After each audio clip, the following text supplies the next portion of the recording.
Sorry कहना चाहूँगी मैं। तो आपने पूछा बचपन के बारे में। अलीगढ़ से 18-19 किलोमीटर दूर मेरा गांव है, मैं वहीं से बिलोंग करती हूँ और मेरा बचपन वहीं बीता है। मेरी पढ़ाई प्राथमिक विद्यालय से शुरू हुई थी।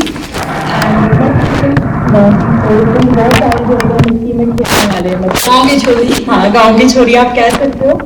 And when I was in class 4 चाचा जी ने हमें बताया था अलीगढ़ मुस्लिम यूनिवर्सिटी के बारे में, कोई नहीं जानता था। और हम लोग जहाँ से बिलोंग करते थे वहाँ पर बहुत ज़्यादा इतना ज़्यादा मतलब नहीं देखा था, फैमिली में कोई बहुत ज़्यादा आगे नहीं निकला था, आसपास भी नहीं था, तो बहुत ज़्यादा मतलब एक्सपोजर नहीं था हमारे पास। तो चाचा जी ने कहा कि मैं और मेरा कज़न ब्रदर की दोनों 4th में एक साथ इनको तैयारी कराओ, 6 महीने एंट्रेंस दिलवाएंगे फॉर ANU। एंड हम लोगों ने तैयारी की, हम गांव में ही रहते थे, गांव के स्कूल में पढ़ते थे, बट बुक्स लेकर आए चाचा जी, हमने तैयारी की एंड हमने एग्ज़ाम क्रैक किया, इंटरव्यू क्रैक किया और देन हमें अलीगढ़ मुस्लिम यूनिवर्सिटी में आने का मौका मिला। फिर एक चैलेंज था 18-19 किलोमीटर की जो दूरी थी उसको डेली कवर करना। तो इनिशियली तो पापा ने बहुत हेल्प की, बट जब मैं 7th-8th में आई तो आई सेड कि पापा आप मुझे साइकिल दिला दो, आई विल मैनेज। तो फिर मैंने अपना साइकिल से पढ़ाई कंटिन्यू की। 17-18 किलोमीटर तक आप साइकिल से आती थी? हाँ जी। तो ये कितने सालों तक आपका जारी रहा? ये रहा क्लास मिड 10th तक। 10th में आने के बाद मुझे स्कूटी मिली, मैंने स्कूटी चलाना सीखा एंड पापा ने मुझे स्कूटी दिलाई। मतलब आपने यहाँ हॉस्टल में नहीं रही, आप डेली अप डाउन करते?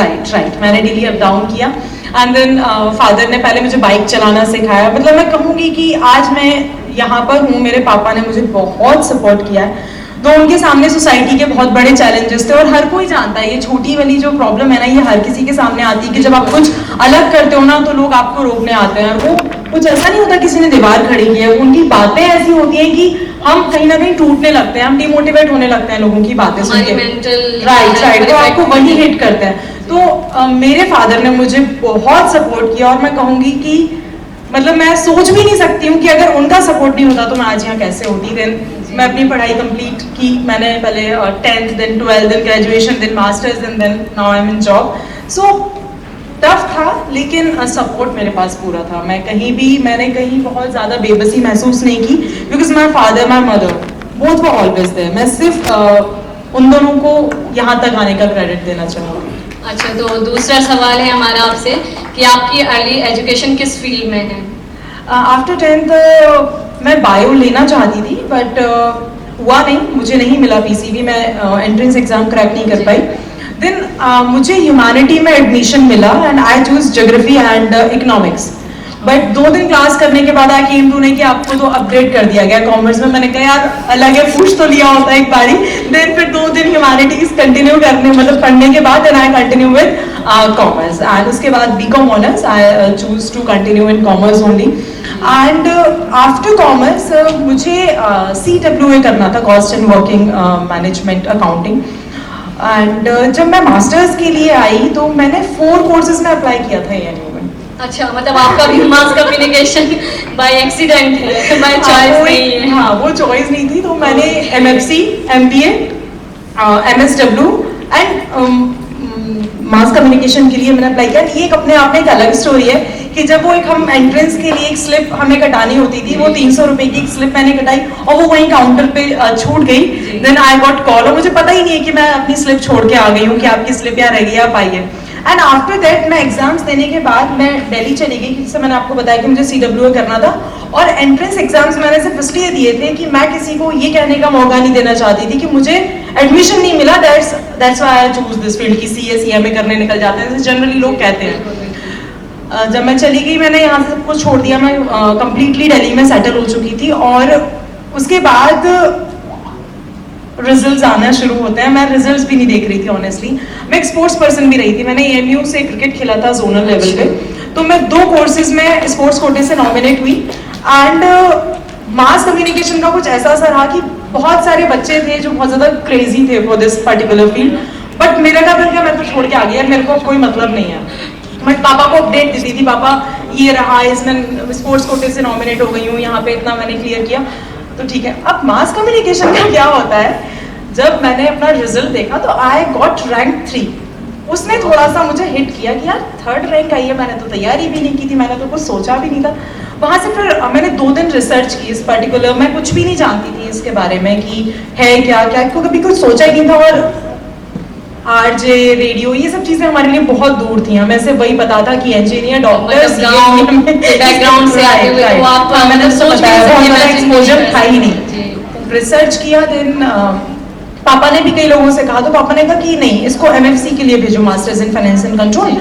और क्या मास कॉम भी, अब जब किसी को पता ही नहीं है तो कोई क्या बताएगा, सबके लिए ये मास कॉम आज भी मतलब छोटे शहरों में मास कॉम का नहीं मतलब नहीं समझ आता। But I choose mass com. मैंने कहा नहीं, मुझे अब यही करना है। मैंने वहाँ से अपना बोरिया बिस्तरा बांधा और मैं वापस अलीगढ़ आ गई। Then I started my studies with mass communication only, और उसका ये रिजल्ट है कि आज मैं यहाँ पर हूँ। नहीं तो मतलब एक होता है ना कि कॉमर्स से अगर आपने ली थी तो आपने CA और CS करने का क्यों नहीं सोचा? बताया ना CW, CW, हाँ। तो आप आपके मतलब जब आपने RJ बनने का मतलब आपके मन में कैसे ख्याल है? जैसे बाय एक्सीडेंट मास कम्युनिकेशन था तो फिर आप CS मास कम्युनिकेशन जैसे एक्सीडेंट था, रेडियो में आना भी वैसे ही एक्सीडेंट था, बिकॉज फुल ऑफ एक्सीडेंट्स हैं, हम ये भी मान सकते हैं। ऐसा भी नहीं है, पर कहते हैं ना कि कुछ चीजें कनेक्टेड होती हैं। क्योंकि पहले मुझसे कई बार लोगों ने कॉम्प्लीमेंट दिया था, when I was in school, when I was in college, कि मुझसे कई लोगों ने ये बात बोली थी कि आपकी ना वॉइस बहुत अच्छी है and you should try for that. एक बार ही मुझे किसी ने वॉइस ओवर के लिए भी बुलाया, जब मेरे दिमाग में दूर दूर तक नहीं था कि मुझे RJ बनना होगा। तो चीजें कनेक्टेड होती हैं लेकिन हम आइडेंटिफाई नहीं कर पाते। तो मेरी वॉइस की तारीफ इसलिए होती थी क्योंकि मुझे आज यहाँ आना था, लेकिन इस चीज पे मैंने कभी तवज्जो नहीं दी। तो इस तरीके से था। एक्चुअली मास कम्युनिकेशन में आने के बाद मेरा पूरा फोकस टेलीविजन पे था। मैंने इंटर्नशिप्स की, मैंने जितना भी सीखा, I work with NDTV, I work with news world India, मैंने मीडिया हाउसेस के साथ काम किया। तो radio was not in scene, कहीं था ही नहीं। बट कुछ फैमिली सर्कमस्टांसेस ऐसे थे कि आफ्टर कंप्लीटिंग माई एजुकेशन मैंने NDTV ज्वाइन किया and I settled there in Delhi. But मुझे वापस आना पड़ा किसी वजह से, और जब मैं यहाँ वापस आई, चीज़ें डिडंट वर्क आउट। जब चीज़ों ने उस तरीके से काम नहीं किया जैसे मैं सोच रही थी, then I got this opportunity. एकदम से बाई चांस मैं घर पे बैठी हुई थी एंड आई गॉट कॉल कि आपको EMU department, mass communication department से रिकमेंड किया and we are looking for RJ। तो ऐसे करके मैं अप्लाई किया क्योंकि मेरे पास कुछ ऑप्शन नहीं था। अब जब मेरा इंटरव्यू हुआ तो HR ने मुझसे पूछा कि आप तो टेलीविजन बैकग्राउंड से हैं लेकिन आपका वॉइस टेक्सचर बहुत अच्छा है, अगर हम आपको ज्वाइन कराते हैं, अगर हम आपको मौका देते हैं तो आप कितना दिन में सीख लेंगे? आई सेड जितना दिन में आप सिखा देंगे मैं सीख लूँगी। सो आई गॉट चांस एंड तब से 4 साल की मेरी जर्नी है रेडियो। तो जैसे आपने कहा कि आप टेलीविजन बैकग्राउंड से भी, तो इससे जुड़ाई में सवाल करना चाहूँगी कि अक्सर मतलब ऐसा होता है कि जो रेडियो के पीछे रहते हैं, मतलब पर्दे के पीछे भी जिसे हम कह सकते हैं, तो उनको वो फेम नहीं मिल पाता है जो एक टेलीविज़न पे जब आप सामने हैं, आपको लोग देख भी सकते हैं सुनने के साथ साथ, तो उनको जो फेम मिलता है। तो इसके बारे में आप क्या कहना चाहेंगे? मतलब आपका फेम जो है वो किस हद तक फेम में आप बिलीव करती हैं और आपको वो कहाँ तक फेम अगर मिला? आप अपने किसी भी काम को पूजा मानते हैं और अगर आप उसके लिए तपस्या करते हैं तो एक राइटर अपनी कलम से भी उस फेम को पा लेता है जो एक एंकर पूरा टाइम टीवी पर रहकर भी नहीं पा पाता।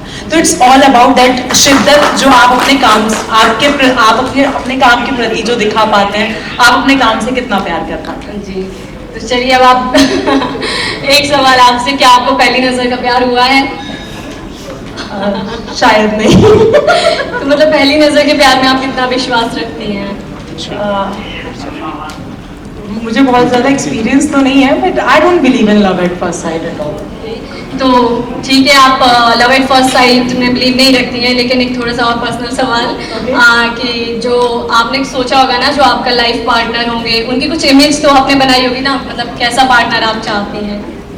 पार्टनर की मैंने इमेज नहीं बनाई, बट पिछले 2-3 सालों से एक कपल है जिसे मैं बहुत ज़्यादा एडमायर करती हूँ एंड इस टाइम हमारे सामने भी बैठे हैं और मैं कई बार इस बात को कह चुकी हूँ कि आई डोंट नो कि इतनी अंडरस्टैंडिंग और हर टाइम इतनी स्माइल कहाँ से आती है। मिस्टर एंड मिसेस महलवार, जोरदार तालियां मिस्टर एंड मिसेस महलवार के लिए। मैं जब भी मैम से मिलने घर पे जाती हूँ, सर से मुलाकात होती है, एक चीज मतलब झगड़ा क्यों नहीं होता है, इतनी अंडरस्टैंडिंग। आप झगड़ा होते हुए देखना चाहती हैं? आपको मैंने बहुत कपल अच्छे नहीं लग रहे। वो झगड़ा भी इतना प्यार वाला होता है कि आप सोच भी नहीं सकते हो। मतलब लिटरली, मतलब आई एडमायर दिस कपल। मुझे अपने लाइफ पार्टनर का नहीं पता कि मैंने क्या सोचा है, बट एज अ कपल जब मैं सोचती हूँ तो I admire both of them seriously. तो मैम एक सवाल और आगे बढ़ते हैं। आप किसको अपना आइडियल मानती हैं और अपनी सफलता का क्रेडिट आप किसको देना चाहते हैं? देखिए, सफलता का क्रेडिट तो मैं पेरेंट्स को, टाइम को, बहुत सारी चीज़ें रोल प्ले करती हैं, तो मैं सिर्फ किसी एक का नाम नहीं ले सकती। और रही बात आइडल मानने की, तो I believe no one is perfect, but हर इंसान कुछ ना कुछ सिखाता है। राइट, ये आपने बिल्कुल सही बात कही। मतलब टीचर्स डे पे भी जब हम क्रेडिट देते हैं तो सिर्फ हम टीचर्स को क्रेडिट देते हैं। हमें उन इंसिडेंट्स जो हमारे साथ होते हैं, कुछ लोग अच्छे लोग हमारी लाइफ में आते हैं, कुछ बुरे, तो सीखते हम दोनों से ही हैं। अच्छे लोगों से अच्छी चीजें, बुरे लोगों से कि हाँ अब हमें किस चीज से बच के रहना चाहिए। मतलब सभी लोग कुछ ना कुछ मैं कहीं ना कहीं, मतलब मैं सबको ऑब्जर्व करती हूँ और जो चीज़ मुझे बहुत अच्छी लगती है मैं उसे अपनी लाइफ में ज़रूर अप्लाई करती हूँ। तो मैं किसी एक को आइडल ना मान के हर इंसान को देखने में और परखने में बिलीव करती हूँ। चलिए, अब मेरा आखिरी सवाल, आप हमारी ऑडियंस और हमारे यूथ को कुछ मैसेज देना चाहेंगी? देखिए, ऑडियंस में तो मुझसे भी बहुत बड़े बड़े लोग बैठे हैं, तो उनसे तो मैं क्या ही कहूँगी, उनका सिर्फ आशीर्वाद लेना चाहूँगी। लेकिन मैं यूथ से ज़रूर एक बात कहना चाहूँगी कि हम जिस एरा में जी रहे हैं, कुछ लोग इसे टिकटॉक एरा कहते हैं, इसको कुछ लोग सोशल मीडिया एरा कहते हैं, और इसने हमारी लाइफ को पूरी तरह से चेंज कर दिया है। आप इस चीज़ को एक्सेप्ट करें या ना करें, बट कहीं ना कहीं हम शो ऑफ में ज़्यादा बिलीव करने लगे हैं कि हम करते कम हैं, दिखाते ज़्यादा हैं, और हमें हर चीज़ को सोशल मीडिया प्लेटफॉर्म पे डालना होता है। तो कहीं ना कहीं एक शॉर्ट टर्म सेटिस्फेक्शन को जो हमने अपनी लाइफस्टाइल बना लिया है, हमें इससे खुद को बाहर निकालना होगा। ये एडिक्शन हमारे लिए बहुत बुरा है, और अगर हम सच में कुछ करना चाहते हैं, हमें सोशल मीडिया का सही इस्तेमाल समझना होगा। इस कहते हैं ना, ये सिक्के के दो पहलू होते हैं और दोनों को आपको ही समझना होगा। बिग एफएम की हमारी एक टैगलाइन है, धुन बदल के तो देखो। तो जो चीज दिख रही है वो तो है, लेकिन दूसरा हिस्सा आपको खुद देखना पड़ेगा। हम सोशल मीडिया की तरफ जिस तरह से बढ़ रहे हैं, और कोरोना काल में तो हमें डिजिटली इतना ज्यादा डिपेंडेंट कर दिया है कि हम उसके बिना कुछ नहीं कर सकते। आज के टाइम में हम पढ़ भी नहीं सकते, है ना। लेकिन इसका जो एक अलग पार्ट है, जो कहीं ना कहीं हम नहीं देख पा रहे हैं और वो हम पे बहुत नेगेटिव इम्पैक्ट कर रहा है, तो यूथ को उसको समझने की बहुत जरूरत है। और उसके लिए सबसे बेस्ट तरीका यही है कि हमसे जो आगे वाली जनरेशन है, हमारी जो सीनियर जनरेशन है, उनके साथ आप ज्यादा से ज्यादा टाइम स्पेंड करें। मैम, एक और सवाल इसी से रिलेटेड होगा कि जैसे आपने कहा सीनियर जनरेशन जो है, तो आज का जो यूथ है ना, वो अगर जब आपसे बड़ा आपको कुछ समझाता है तो उनको वो समझ नहीं आता। मतलब एक चीज कही जाती है कि आप अपनी गलती से सीखेंगे तो उम्र निकल जाएगी, दूसरों की गलती से सीखें। लेकिन जो आज का यूथ है वो चाहता है कि वो खुद गलती करे और खुद सीखे। तो मतलब आप क्या यूथ से कहना चाहेंगे कि मतलब इन गलतियों को कहाँ तक रोक सकते हैं आप, और दूसरों की गलतियों से कहाँ तक सीख सकते हैं? पता है, जब हमारी जो लाइफ है ना, अगर हम कहीं ना कहीं देखें तो हम पूरी तरह से फिल्मों से इंस्पायर्ड होते हैं। हमारी फिल्में कहती हैं जिंदगी बहुत छोटी है, कुछ फिल्में कहती हैं हमारे पास वक्त बहुत ज्यादा है, बट सच्चाई यही है कि वक्त निकल रहा है, ज्यादा या कम तो किसी को नहीं पता।